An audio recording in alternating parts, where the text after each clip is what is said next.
Turning now to the latest in the Epstein saga. Ghislaine Maxwell on the move now. Jeffrey Epstein's accomplice switching prisons after starting her 20-year sentence for helping Epstein recruit, groom, and abuse girls at a low-security prison in Tallahassee, Florida. Maxwell has now been moved to a minimum security federal prison camp in Bryan, Texas. It is known as Club Fed due to its lax rules. Does this signal a deal with the Trump administration? Well, Maxwell's transfer coming shortly after she spoke with Deputy Attorney General Todd Blanche for over 9 hours over 2 days on the Epstein Files. So far, she's been subpoenaed by the House Oversight Committee to sit for a deposition that was originally set for August 11th. It has been delayed, though, with Maxwell's attorney saying she will only speak if she is granted immunity or if she is pardoned.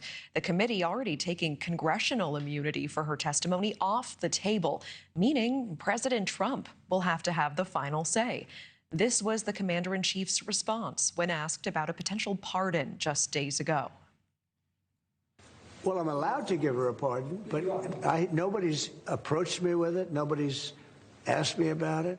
So joining us now, criminal defense attorney Mark Reichel. Mark, always good to see you. Thanks so much for joining us on this. And let's jump right in here. I mean, do you believe that this move really could be signaling some sort of deal? Yes, here's why, Natasha. The Bureau of Prisons has some pretty hard and fast regulations. There's a public safety issue when somebody is a convicted sex offender serving a basically life prison sentence of 20 years. There's a public safety issue, obviously. So they have to get a waiver, actually, to move someone into a camp type facility. She can escape quite easily from this facility where she's at. We just consider by statute, by definition, sex offenders of children to be dangerous, even though it's just a woman. But, you know, we do have that designation. So to get her moved to a camp, this is highly irregular.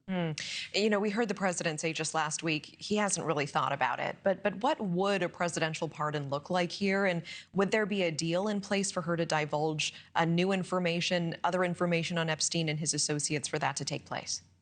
Well, I think pardon is something that's got a real bad taste in the mouth of most Americans. So instead, he's going to do what's called a commutation, where he commutes a sentence. He did it for Roger Stone. I think he did it for Paul Manafort and a lot of other Trump adherents. He'll commute the sentence to time served. So I think that's what you're going to see instead of a pardon. And I do think that's where we're headed with this. I really do. Wow. You know, when someone like Ghislaine Maxwell, you know, when she is highly incentivized, potentially dangling freedom, reduced sentence commutation, even a pardon.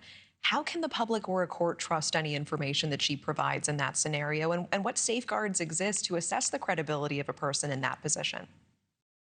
Well, you've identified it very well, Natasha. How can we believe her? She's been convicted, you know, at trial in front of a jury where she had a full defense of perjury twice.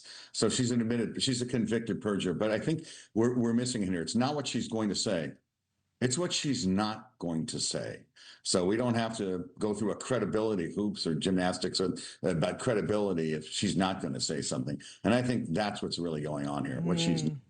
Mark, tell me exactly what you mean by that.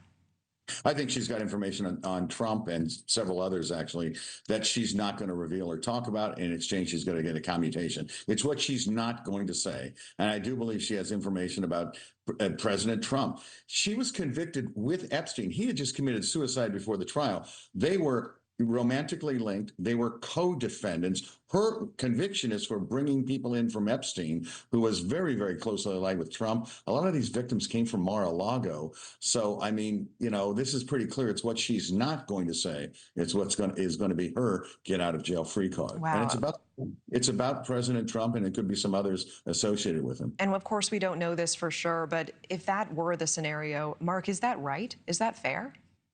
You know, the Constitution gives the president the power to pardon and commute sentences, and it's absolute. The founders put it in there, trusting that America would have a leader who's a steward of all the people, that would act with the best interest of all the people, as a fiduciary for all the people. And that's what the Constitution did. And it gives the president that much power. Wow. Last night, I spoke with NewsNation legal contributor Jesse Weber about the possible reasons why Maxwell would be moved right now. Let's listen to some of what he had to say. I want to get your reaction.